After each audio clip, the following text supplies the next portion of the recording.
Okay, everyone, thank you so much for joining us today or tonight. It's this morning actually here in South Korea, but wherever you're calling in from around the world, thank you so much for joining us today. Got a very special guest, Mr.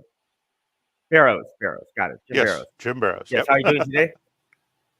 That was a bit Oh, of a not too bad. confusing. How about Yeah, yourselves? good, thank you. Because I thought you said you were calling out of Chicago, but you said you're on Chicago time. So where exactly are you calling Right. out of? Dothan, Alabama. I'm about 2 hours north of Panama City Beach, um, Yeah. 2 hours west of oh shoot, I can't think of the other Florida town. Anyway, kind of in the middle of the Panhandle, just about 2 hours north of the Florida Yeah, it Panhandle. looks like it's storming back there. I might be pretty careful if No, it that's looks just like. my background. Okay, It's let's green say that looks screen. like that looks basically like the Lord is getting ready to come back, like at this exact moment. So I was Strike getting, this, yeah, strike this atheist No, down. strike down the atheist. yeah, that So, picture's from when I was living on a boat in near Galveston, Texas. nice, nice. And so yeah, Nice. that's one of the. Oh, there were some absolutely gorgeous skies. Cloudy or I not, didn't bet. really matter. It was always just gorgeous skies. So Hey, so I thought we'd get this started off on a non-confrontational sure. topic. So, Mhm. I just got to say, have you guys seen these Hamas protests that are being like shut down on college campuses? Not, Yeah. not con- Mhm. What are your thoughts on that? Because I just Well, saw this like right before we got on. So I mean, that's yeah. I mean, outrageous. there's this balance that's got to be struck between having the right to free speech and protest Mm, and interfering with the normal business of the college. And I don't mhm, know where everything falls in on that. I don't pay enough attention Mhm. to where that's actually happening. I'm just aware that the protests are happening. Um, you know, and the bottom line is it takes two sides to fight. Um, and when it comes to war, both sides I think are equally problematic. However, yeah. that said, in this case, flattening a region, a country because you don't like them, that's unacceptable. You know, the Israelis are intentionally taking hospitals, taking out schools. They're basically just trying to reduce the entire infrastructure to rubble, and that's not right either. Not because there's a lot of innocent folks there too. It's just Oh, that is absolutely. just absolute bullshit. Yep. So yeah, Scott, you got any thoughts on that? Yeah, it's pretty much the same thing. I mean, war is horrible anyways as it is, but just the fact that Israel is just going at them like I don't know, they just want to wipe them off the face of the earth. And I've heard all the rhetoric from, the enemies of Israel, like we're going to blow them off the face of the earth and all that. They've never really done anything that horrific. I mean, they've shot missiles in their, obviously over many years into the territory, but yeah, they're like taking it so far, man. It's like just killing innocent people, and that's never good. right. Actually, I really liked what Israel and Iran got engaged with recently, where they kind of did some like ceremonial bombing. And I thought, how cool would this be? Like, if in the future, instead of doing like actual wars, we just set up some mock cities and like did some either drone battles or something that's entertaining on one hand. Everyone could tune in, but no one's actually getting hurt, and maybe Hmm. money, maybe make a little money off of it too. What do you think? Streaming rentals, uh, no, merchandise.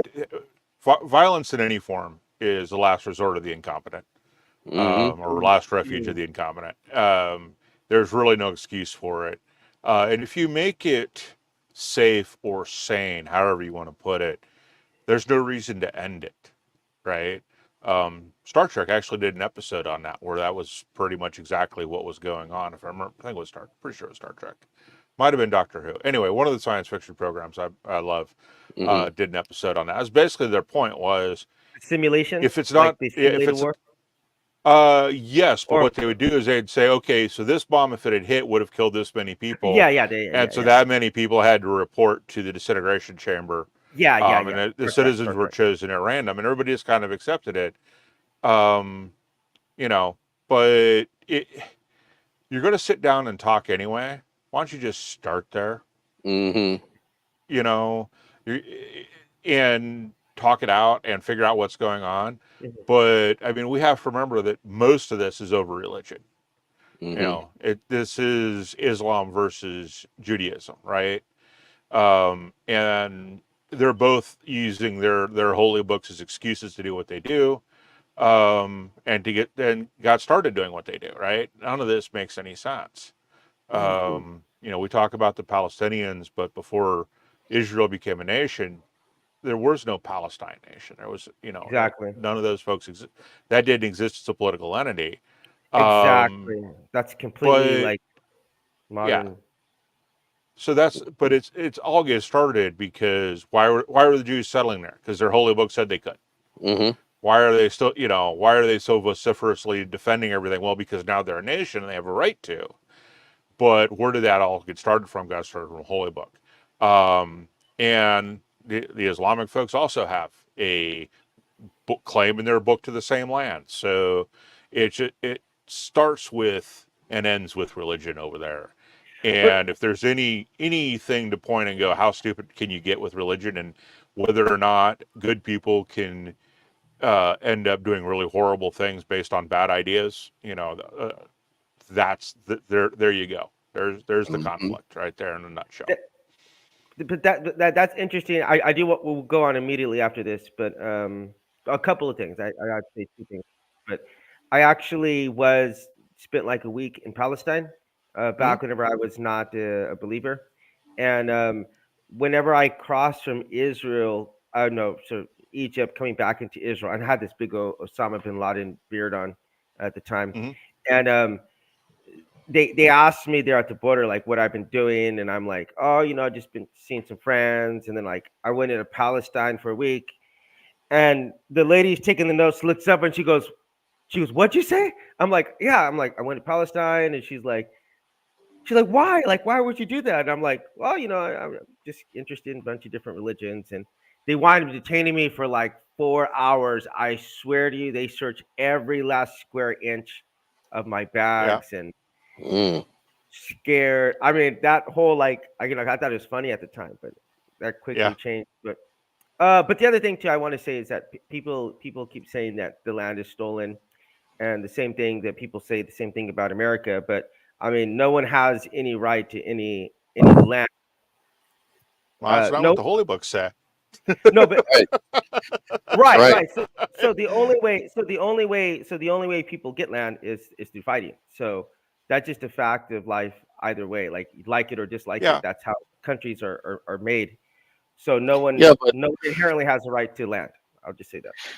it just seems like if God wanted to give the land to people, why doesn't He just like make it impossible for people to defeat His holy people? I've always Or just, yeah, make them undefeatable, or give people who want to take over the land a reason not to, right? I right mean, anyway, right. yeah. Anyway, I don't want to get. I was actually just more interested on Yeah.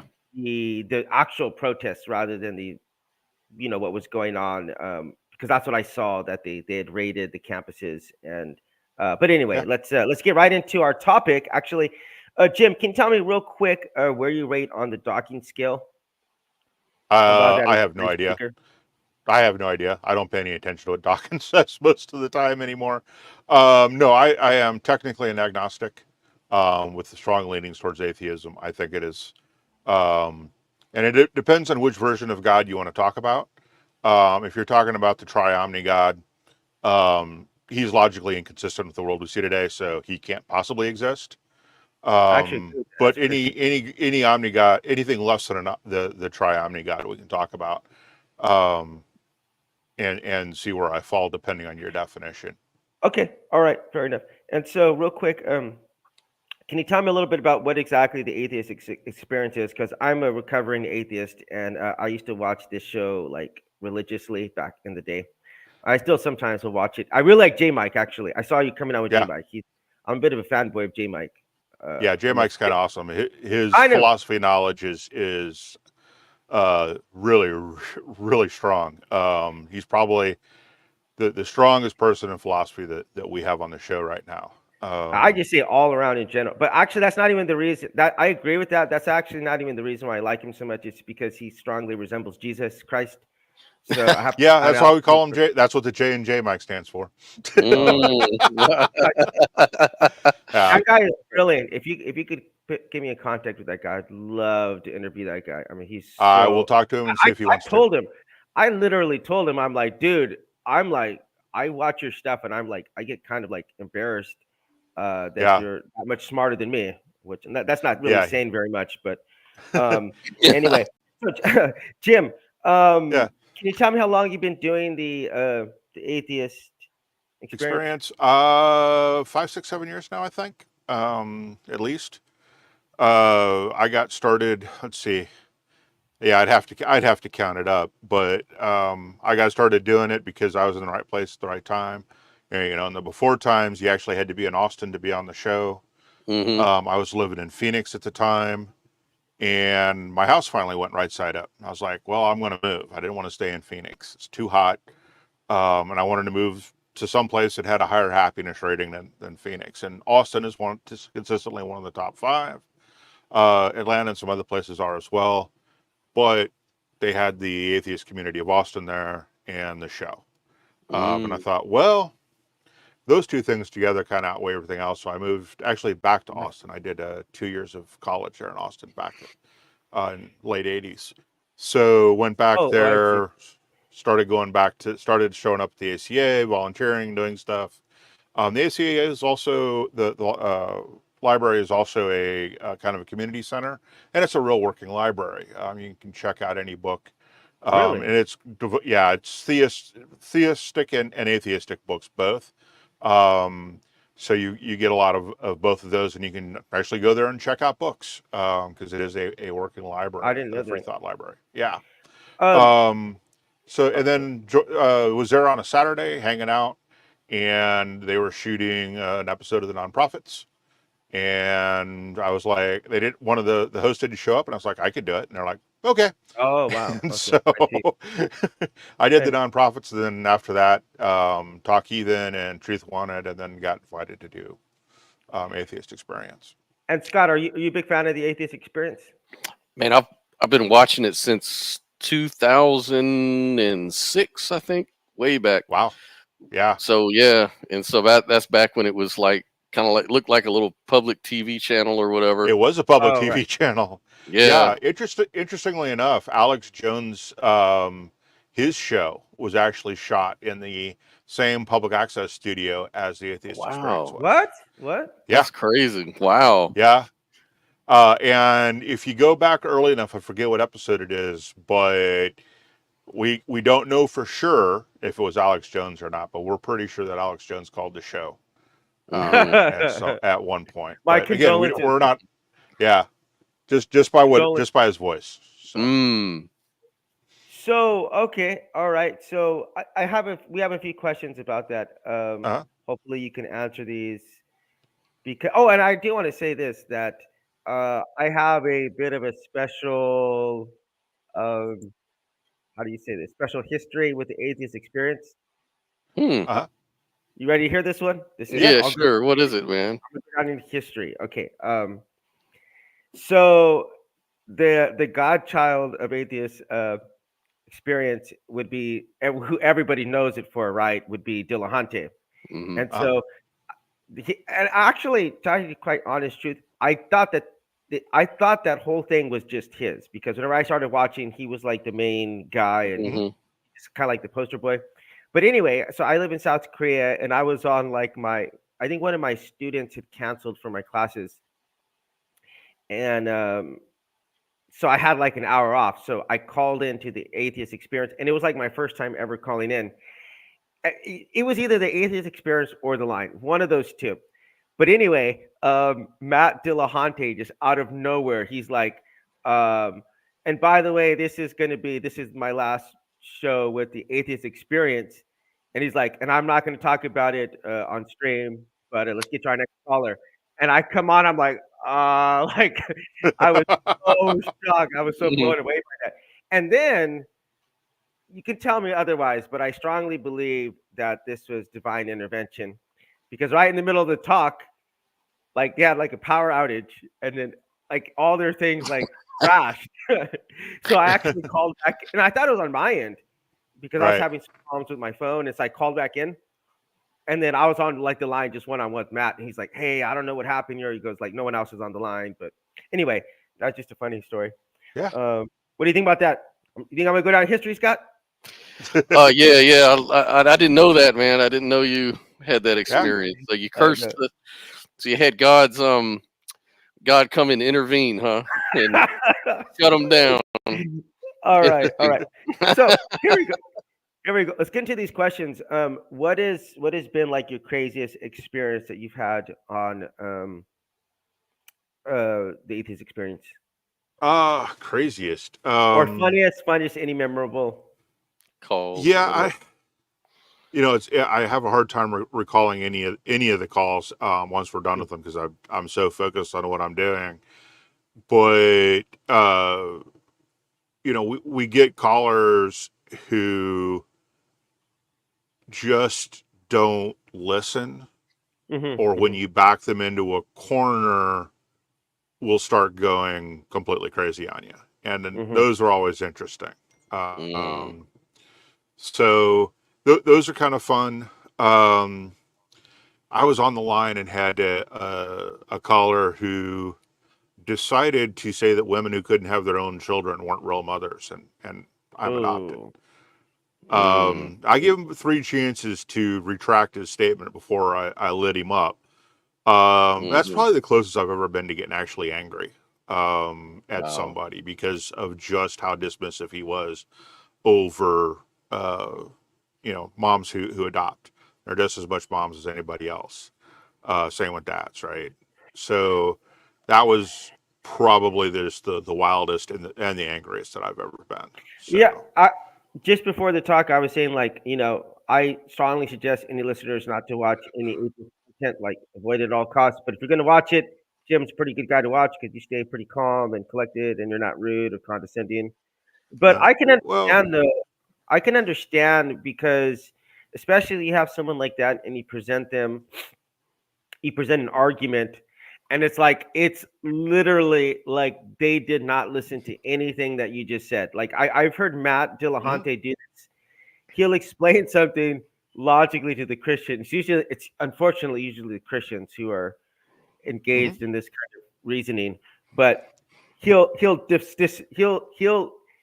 totally defeat what the person just said, and then they'll just keep going on like he didn't even say it in the first place. Like, Yeah. what's the point of even calling in if that's how you feel? Like, honestly, yeah, that's very frustrating. That's usually about the third time we go, third round through it. It's usually when I'll go, okay, fine, we're done. You need to go back and listen to this and realize that you're not going where you're going.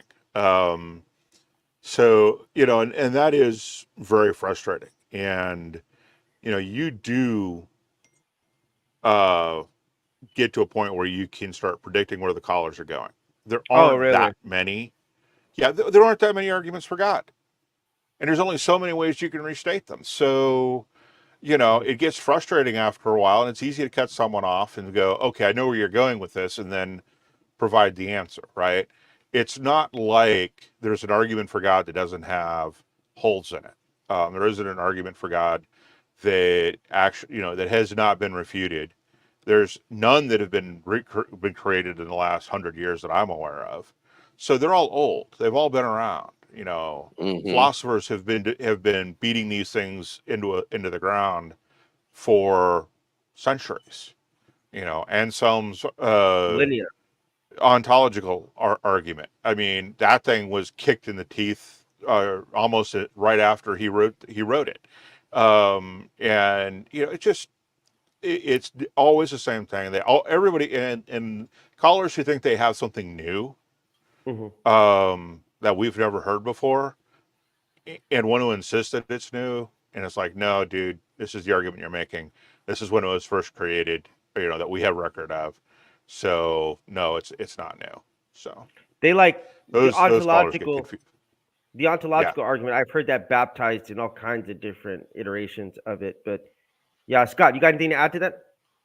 Oh no, I was just going to ask along the lines of argumentation, is there any argument for God that you would say is the best out of all of them? Not that it's convincing or compelling to you, but just out of all of them, is there any one that seems to be better than all of the rest?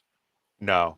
I mean, they're all equally bad and equally flawed, and I should say equally flawed, but they're flawed in many different ways, and they lack evidence to support, which is a problem.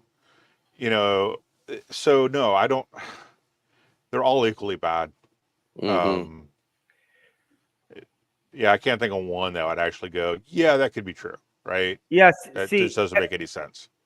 and this is where I believe that it's an absolute stalemate that we're at because if you say, and I think this is completely reasonable to say, by the way, that your personal experience doesn't count as evidence, I would agree with you. So, like, if someone were Mormon or Hindu or whatever and said I had this experience, not that I would dismiss it, because I don't dismiss anyone's experiences that they've had, because I can only go off of what I've personally experienced.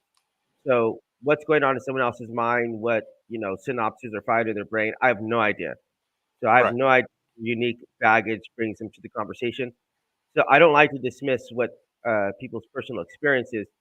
But if I were to have access to that, to their brain and their experiences, I might lead me into totally different direction of my thinking. So I know what I've Right. experienced, and I know that it shouldn't be convincing for someone else, but I know what my life was before Jesus, and I know what it was after it. So I mean, you couldn't give me the entire world to go back to what my life was before Jesus Christ, but uh, yeah, I do think it's a bit of a stalemate that we're at. Well, it's only a stalemate one, if you think that it's okay to believe in things without sufficient good evidence. And personal experience gets really kind of strange because I've had personal experiences. I've had two that are kind of strange. One was I was in the Army. We're working on Hawk radar, and one of these looks like a big 55-gallon drum, spins around. It's a radar. It's only supposed to spin clockwise. My buddy and I were going up. We're taking a test on can we find the fault and fix it. And he says some vaguely Latin-y sounding words and waves his hands around and says, "I've cursed our radar." I was like, okay, whatever. We turn the radar on and it starts to groan, shudder, and then rotate backwards. That's supposed to be physically impossible for it to do that, and yet it was. So we shut that sucker down and we crawled all over it. Our instructors crawled all over it, and we could find no reason for it. Should I assume that my friend actually cursed the radar and infested it with a demon, like you said? Should I assume that? That's my personal experience. What should I assume from that? Is that a Diesel? question? That's for you. Yeah, that's a question. What should I assume from that, Diesel? Should I I don't assume that know. the supernatural is real on that? I don't want to comment on your. I don't know. I've experienced the supernatural. I can comment on that, but I have did no. I see? This is the difference. This is the difference, right? I assume I didn't because I have no reason whatsoever to assume the supernatural exists. I have zero evidence that that is even a possible explanation for what happened. Right? We look at the last 2,000 years, and we could look at storms, disease, earthquakes, volcanoes. All these things were at one time thought to be caused by the supernatural. You've got gods of storms and wave. You got God of the underworld. You've got the God of the sky. You've got all these different things. All had supernatural. So far, every phenomena that I'm aware of that was once thought to be supernatural in origin has fallen to science and natural explanations. There is not a single explanation for anything in the world that is supernatural. They've all fallen. So by what right or by what evidence do I have to assume the supernatural exists? I don't have any. So for me, my personal experience is I can't interpret that as supernatural because I have no reason to. And so, no, we're not on the same footing. So you took your experience, whatever it is, and I'm not discounting it, and concluded it was supernatural in origin. Based on what evidence for the supernatural did you come to that conclusion? That's where I would differ. See, I would approach it this way. Like I try to have really good markers for what I don't believe. Like if if it meets this marker, then I won't believe this anymore. Or if I meet this marker, then I can go ahead and believe this thing or that thing. Right. So I try to have markers to say, well, if this supernatural thing is true, then I have some kind of experiment I can set up and make a prediction, and then the thing happens. Then I can say, at least I can say that now I have some evidence for this thing. The problem with the term, my problem, at least personally, with the term supernatural is, like you said, every time something supernatural is claimed and then verified, it always turns out it was actually just natural after all. I think there's zero historical facts that bear out some kind of supernatural thing. Like I was just reading the other day about, the story of the giant squid. The giant squid for millennium was like this supernatural thing that didn't exist and no one really believed it. And so many people claim to have seen it, but stories don't mean much. Then when, actual people, researchers started seeing it, and these were reliable people, well, the community said, well, even though you experienced it and this and that and this and that, there's got to be another explanation. It's probably not a giant squid. Maybe you were hallucinating, or maybe you were, there's always these. Now, of course, now we know these giant squids aren't even that controversial at all. So they're called kraken, by the way. Kraken. Right. And so I always ask, like, at what point did it finally get accepted? Like, did it take an overwhelming amount of witnesses? Because videos, even they had videos and they were denying the videos still. Oh, they're fake. They're this and that. But so at what point did it say, and it became a cumulative case, as that's how it happened. But it still didn't. But then, then the thing was, well, this doesn't prove the supernatural. It just means that this thing existed and it's just now part of the natural world. Right. Yeah, Scott. I'm not sure if you know. Well, by the way, did you ever see Squid Game? No. From South Korea. Mm-mm. Jim? Oh yeah. One of my buddies was one of the VIPs in that. But anyway, squid is actually, we like to eat it a lot here in South Korea. I actually got served, the first time I got served squid, I swear to God, I was like 5 minutes from just turning back and going right back to America, because I was so disgusted that they put it in front of me. But I'm like, oh man, I'm being a little close-minded here as an American. So I ate it, very delicious. But I will say this, that you're talking specifically about giant squid, and I think the way that they determined that these squid did exist, because as you're talking about first of all, videos and pictures can be they were saying the lighting and the distance. There's a lot of questions about that, and but the thing is, they caught one. They caught one, right? Right. Okay, That'll do it. Yeah. I mean, that's what it took, right? But you also had other evidence they existed too, right? Like you had the sucker marks on the whales. Yeah, exactly. Yeah. The beaks that they would swallow, the whales would swallow them, and then the wounds. They'd kill the whale. They'd kill the whale, and they'd find that beak, whatever, inside of them. So they did the math, I guess, and you figured out that's how big it would be, like something like 30 feet. But anyway, but science always needs that confirmation of actual evidence. I mean, from a certain point of view, we built the super collider, the Large Hadron Collider, just to prove something that we knew from the math existed. The Higgs boson. Right? We spent a couple $2 billion, the planet did, to prove the math was right. And we had no reason to disbelieve the math at that point. We were just hoping something would go wrong and give us some new insights, but nothing did, and we proved it. Evidence is king. It is. So. Yeah, it is. And and then, the poor people back then that, they're like, yeah, I told you so, people. Well, in a way they did tell you so. I mean, they weren't lying.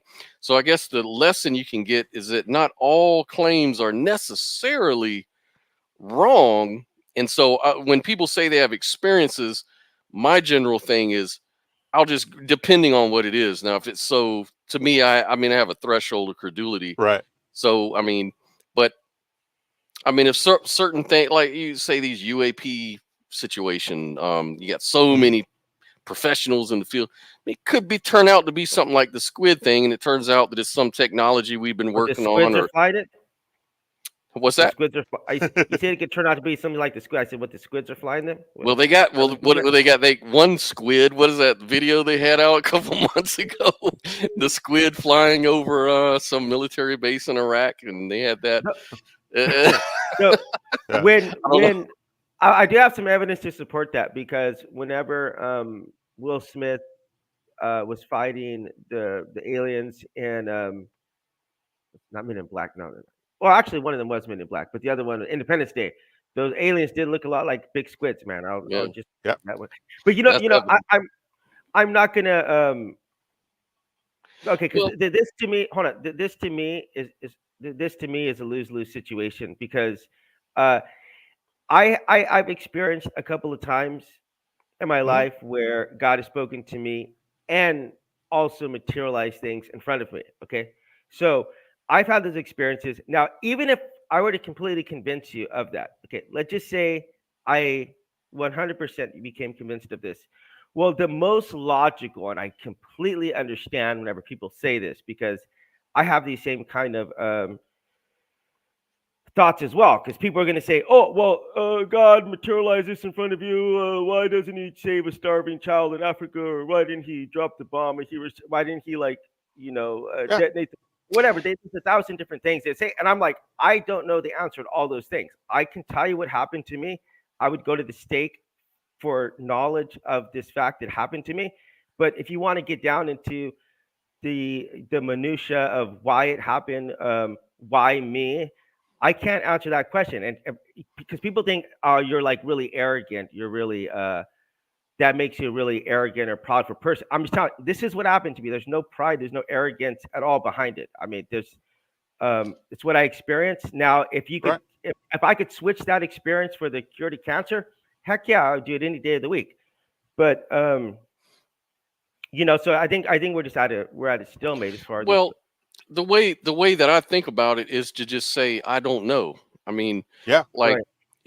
if I see something fascinating in the sky or something like that, I mean, I think that it's not that I'm being arrogant to believe it or not believe it. I think what it is depends on how you're wired up, what's your psychology. Like, there's a lot of people that are very right brained, and so they're very analytical, you might say. And so these sort of people would look at it and say, I don't know what it is. I have no evidence to draw from to really make a conclusion. Mhm, Then you've mhm. got very emotional, intuitive kind of people. They would look at something like that and say, oh, People like that's Jim. that's God, Well, I don't So know that it's not emotional or intuitive, and it's literally what's the evidence you have to come to the conclusion that the supernatural exists. yeah, Yeah. That's the question, right? Doesn't matter what happened, right? Doesn't matter right, what the actual events were. It's how did you come to the conclusion that the supernatural exists? right, Just because something is unlikely doesn't mean it won't happen, right? right, Mhm. A 1 in a billion chance of something happened to a person. There's how many billions of people on the planet? right, 8 billion. right, So, Yeah, low likelihood doesn't mean impossible. I right. do want to give a real quick anecdote and then get on to this next question.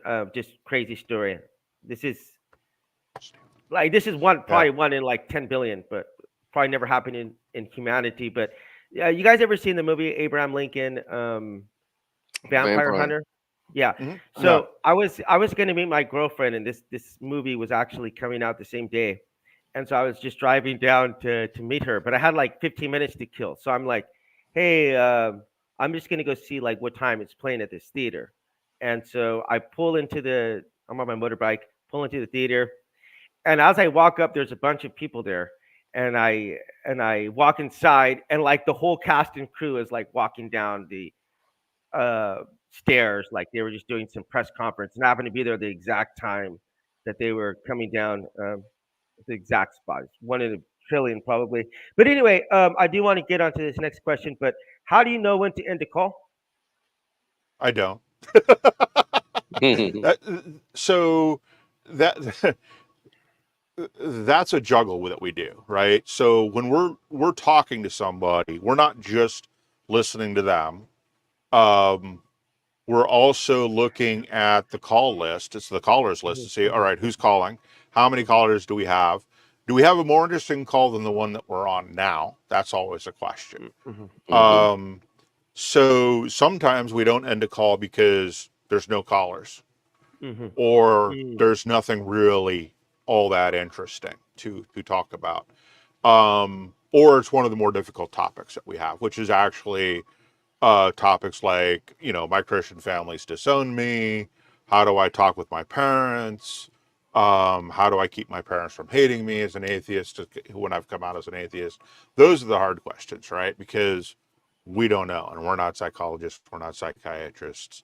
And while we have in the past offered advice, we try not to anymore, because that could get into some very, very ugly situations in terms of liability. So, yeah. If you give someone advice and they follow it, it turns out to be bad advice. There's some blowback that could happen. That's why psychiatrists and psychologists carry insurance, right? And we're just amateurs. And not only we're amateurs, but we don't know anything. We don't really have a lot of time to get into the nitty-gritty details of it. So we talk about our experiences and things we've done and things that, so that have worked or not worked for us. So those are the calls that are really difficult. Sometimes it's just like, oh my God, this is going to be a heavy call. Do I want to take this now or do I want to wait? So we're always looking and evaluating the call list. And sometimes that has an impact on whether or not we're going to end a call. So if you're ever wondering why we're going on with a caller, sometimes we just get lost on the call. But in a lot of cases, it's because that's the best caller on the line right now that we've got in the queue. So or the only caller we've got in the queue. Yeah, I'm just curious. What is an average queue that you normally have? Is it normally like 2 or 3 people? Usually it's between probably 3 and 7. 3 to 7. Yeah, I'd probably closer to 7, maybe 5 to 7 Damn. people in the queue at any given moment. Yeah. It used to be we used to have a lot more before COVID. Or We'd have before 10 or math. 15 people on the call. So no, before COVID. Okay.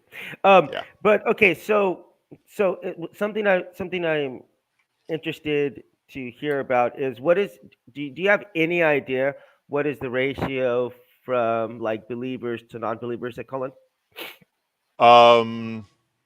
Yeah, it's mostly theists that do call in, and we give them priority. So if you're a theist and you call in, you go to the top of the list.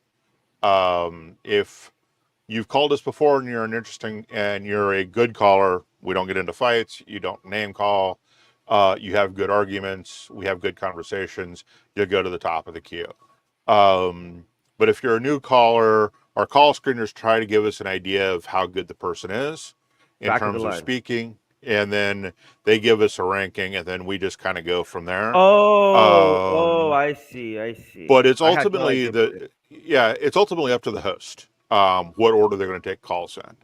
So if we see a theist call that we really want to take, or an atheist call that we really want to take for whatever reason, we may take that call So over a theist, but we generally don't. I mean, 99% of the time we don't. We take the theist call. right. So So what is the purpose then? If your channel is called the Atheist Experience, you would think it would be more for atheists, but it seems like what the real purpose is that you're trying to debunk the theist caller to call in. Would that be correct? so well, except you don't. I mean, as an out atheist, as an open atheist, these conversations are ones that I have more often in real life than I would care to admit. And I don't really. So yeah, that is part of our experience. But yeah, it's not about, that is something that Atheist Experience is, uh, people constantly haranguing us with the Bible and beating us over the head with the Bible verses. It's like, I don't care what the book says till you prove God exists.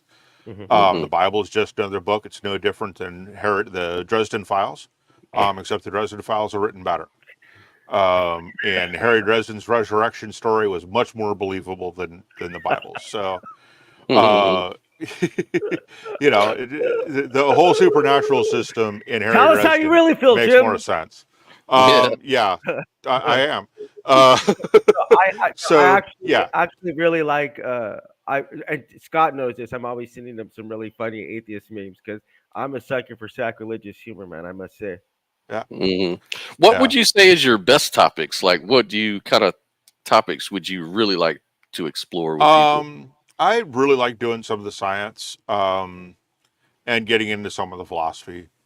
So some of the Hmm. meteor stuff, just because the apologists attempt to beat people over the head with bad science.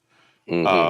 Hmm. I'm going through, and I'm one of the episodes on my own channel here, when I quit being lazy, is going to be a review of "I Don't Have Enough Faith to Be an Atheist," Hmm. and where they talk about some of the science, like the universe had a beginning. Amazingly, they get it right. But some Mm. of the other science they mentioned in there, just like, this is just complete BS. The moral argument from God. Well, the problem with that, the moral argument from God, is that we see moral behavior in nearly every social species. Hmm. So We you go what? What look was at that last one? we see moral behavior in nearly every social species. Meerkats, very social species. Meerkat will, at risk to his own life, warn his tribe that there's a predator, and he does that by Hmm. screaming. Um, a human will do the same thing, their tribe, that there's a predator. What's the difference between these two behaviors? One's a meerkat, one's a human. There is no difference between the behaviors. They're doing the exact same thing. They're risking their lives to warn their tribe that there's a predator in the area that could start killing them. Hmm. It's the same behavior. The claim that God is responsible for some sort of objective moral behavior, now you've got more to explain, right? Hmm. And it's not just meerkats, rats. Scientists did an experiment where a rat could get rewarded with their favorite treat if they had pressed a button that harm another rat. Rats won't push the button. Humans Really? will. Yeah, Really? rats won't push the button, even if they don't know the rat. Even if it doesn't I matter if they know the rat or not. I They can think be they have Wow.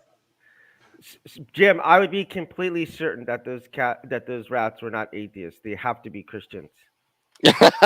Christian rats. again, you have more. You're right. Like I said, the God explanation for morals has more to explain than the natural Hmm. explanation of the very simple thing that cooperation is a survival strategy.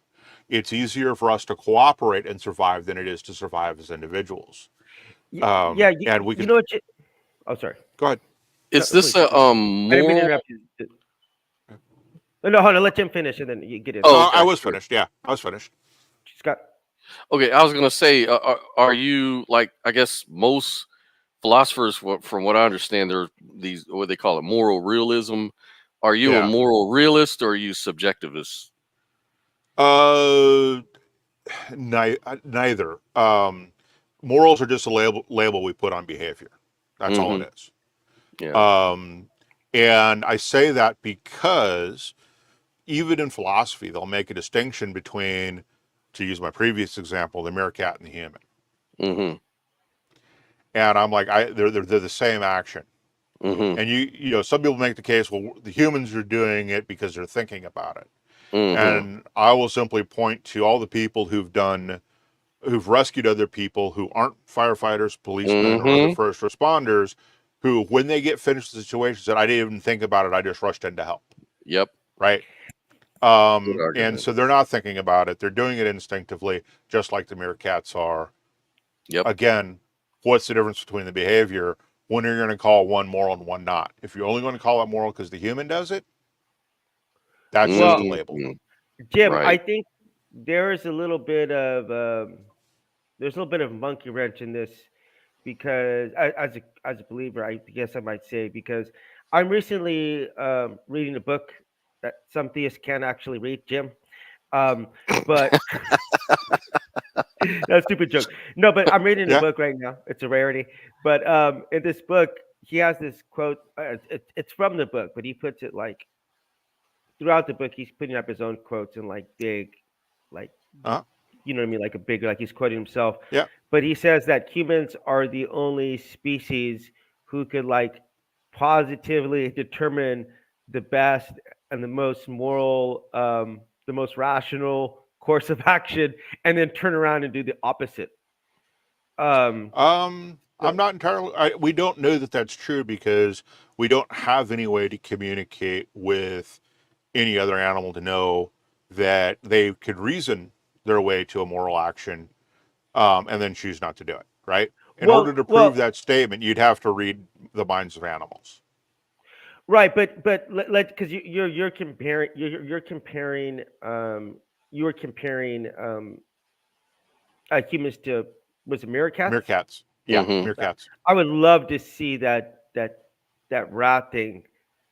Because if I was a Yeah. rat, I'd be pushing that thing all day long, man, getting treats. And I say as a Christian, but no, I'm just kidding. But no, but seriously though, all jokes aside, if you take a look at, like, let's just say bees or ants or like some very much lower evolved species on the rung, like these animals actually collectively working together, and yeah, they Hmm. might go out and attack other ant species, but it seems they instinctively understand that, look, we got to work together, because especially the ants, we got one ant versus like a wasp or whatever.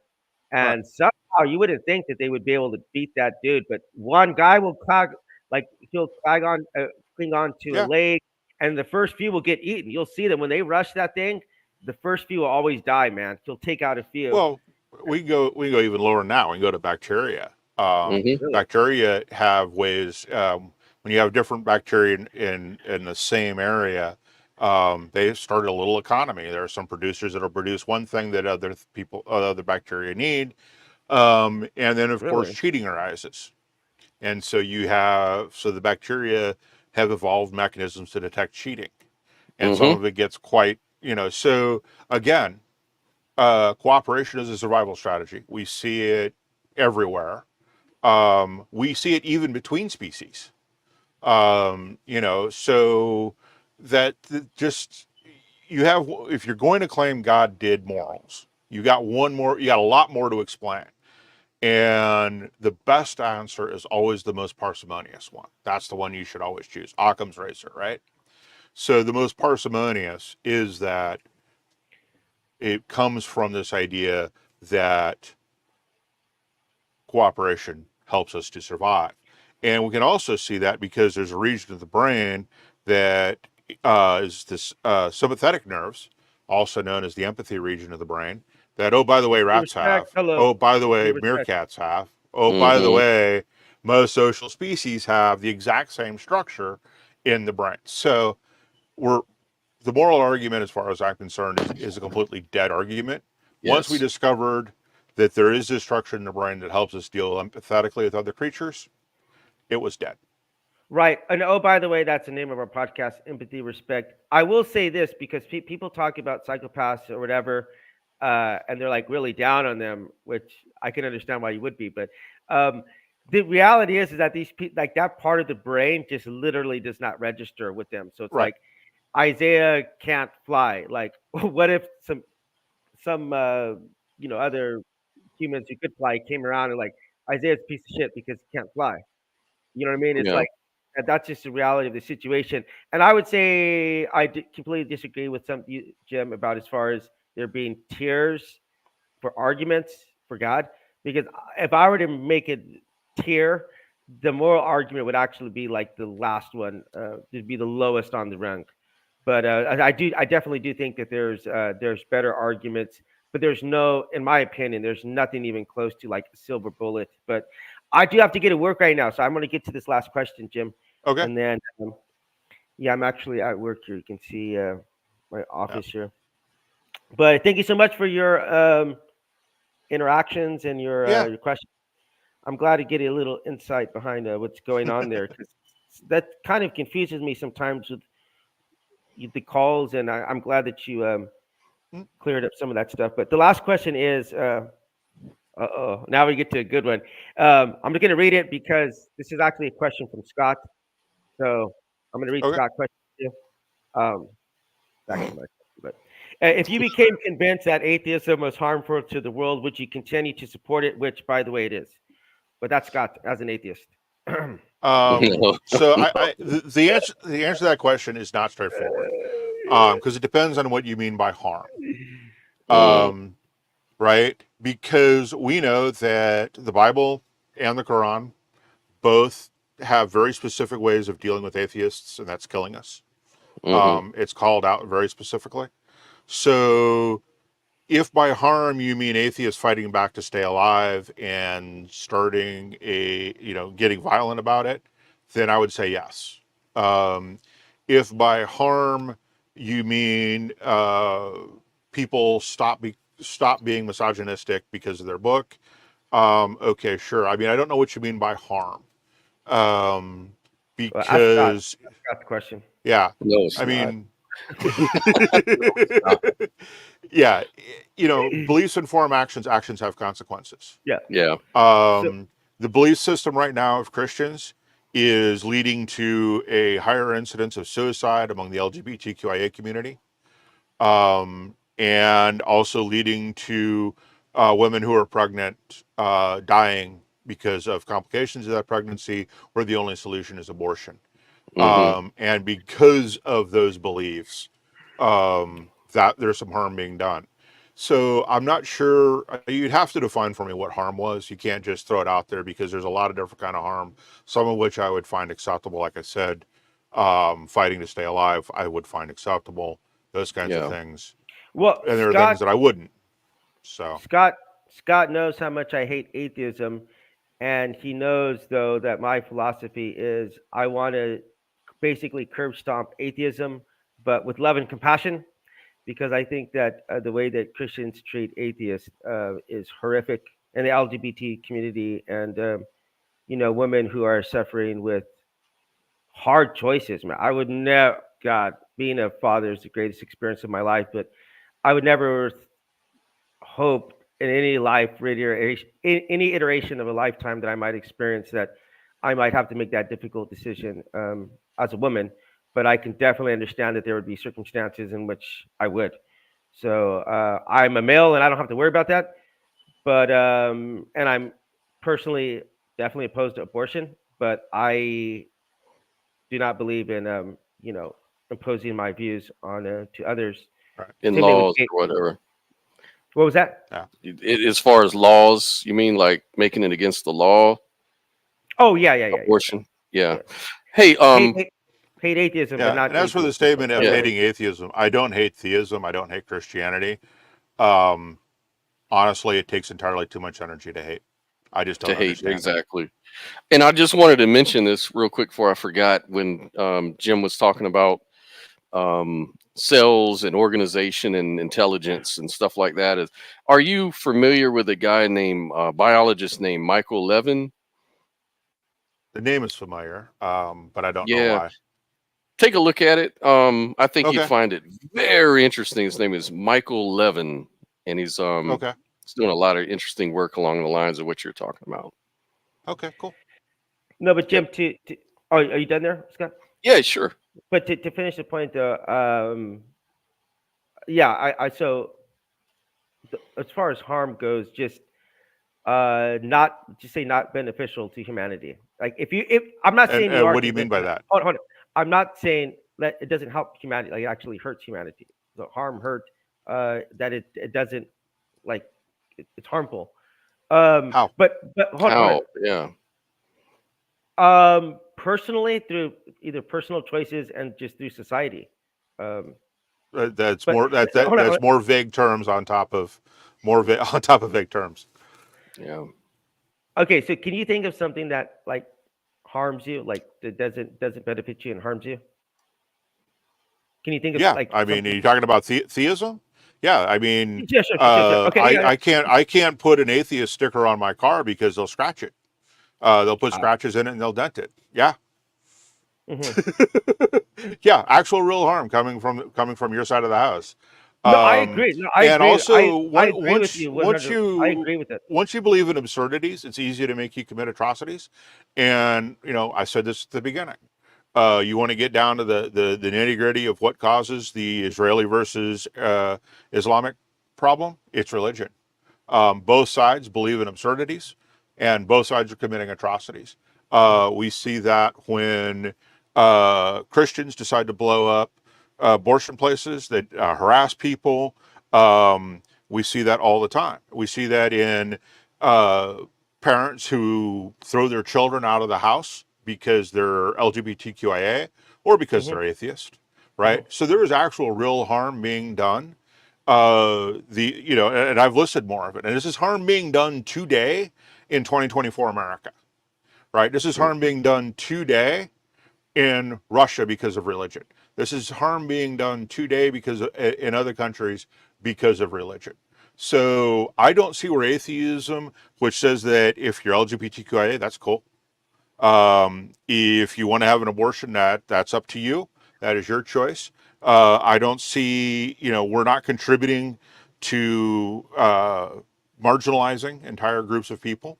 So I That's up don't to you. see where the harm for atheism is coming from that you claim, especially when I can look at everything that's being done in the name of religion today. So, Jim, I didn't claim anything. One, I did not say that atheism was causing harm. I asked you a hypothetical situation. So Right. Yep. there's that, But and then hold on, let me finish. So I didn't make that claim. Second of all, you're absolutely right. I am absolutely 100% convinced that Christianity does do a lot of damage to the planet. So I'm aware of that. So, but bringing that up and talking about atheism doesn't really make any sense because both things could be causing harm as well. One could be doing less harm than the other. But I agree with 100%. I don't have any pushback to the actual like content of what you just said right now, okay. Well, I could maybe with do a exception of little. rest. Maybe I could maybe steel man your position and maybe make an argument better. Like, You can't make an maybe that. argument better than me. Come on, I'm Christian, man. You can't do that. What about the afterlife, Diesel? The afterlife. If you suffer forever in hell, isn't that bad? Isn't that harmful? All right, sorry. Go ahead. I got like 5 minutes. I'm just saying I don't know. if you tru- You tell me if you about that whenever you get truly there, Scott. You tell me about that when you get there. yeah, like if you truly believed there was this everlasting hell where you burn forever and ever and ever because you didn't believe in God, Mhm. then you could say that atheism was harmful in that way. I mean, the question, of course, is there such a thing as God, and is there such a thing as hell, and all that? That's a separate Well, if question. there But is a God, if mhm, there is a God, right, and he is just, we're only on earth for a finite amount of time. How does a finite mhm. crime warrant an infinite punishment? I You're preaching to the preacher right now. You're preaching Okay, to the preacher. okay, Yeah, right. So yeah, but no, it's always interesting because the atheism causes harm is something that's often repeated, and my question is always, what harm? And people go to abortion, and I'm like, people want to have an abortion, they should. It's a bodily autonomy question, Mhm. right? Um, but they can't ever say how it's harming society when we can look at how it's harmed society not only today, but I mean we can bring up the past too. mhm, But yeah, yeah. yeah, Once you believe absurdities, you can commit atrocities, and we see that all the time. I agree. All right, Scott. Excuse me. You have any last thoughts, Scott? Because I got to wrap up here. I I'll let unfortunately you have to wrap go to up. work. You guys have Yeah, finished your work days, so yep. Yeah, but I am on my Thursday, so we're in the future here. fantastic. So yeah, you guys get to relax right now, but I get to relax whenever you guys are working Friday. Right? Jim, you got any last thoughts, boss? Nope. No, no last. Oh, can you tell us how to find it? Nope. How to find it? You said you have your own personal channel. Yeah, I've got a YouTube channel. It's Jim Barrows. I'm on Facebook.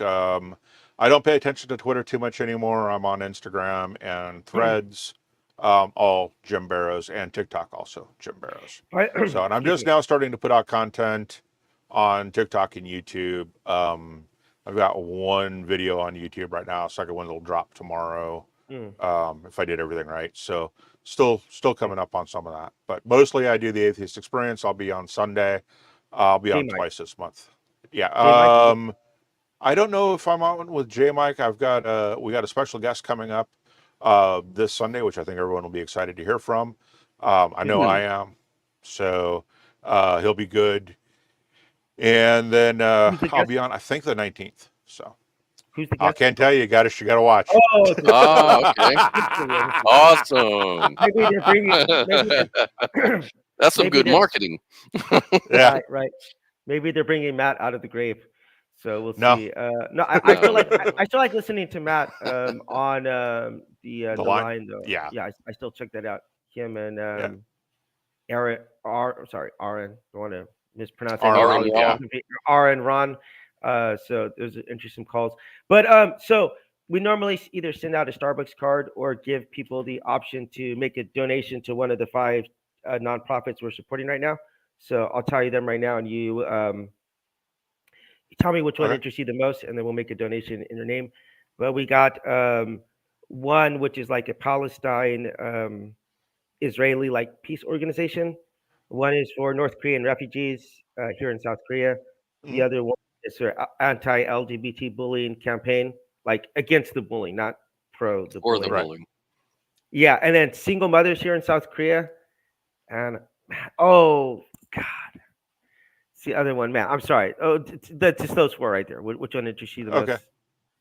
Which one interests you the most? You know what? Let's do the anti-bullying. Even though Okay, it isn't just South Korea.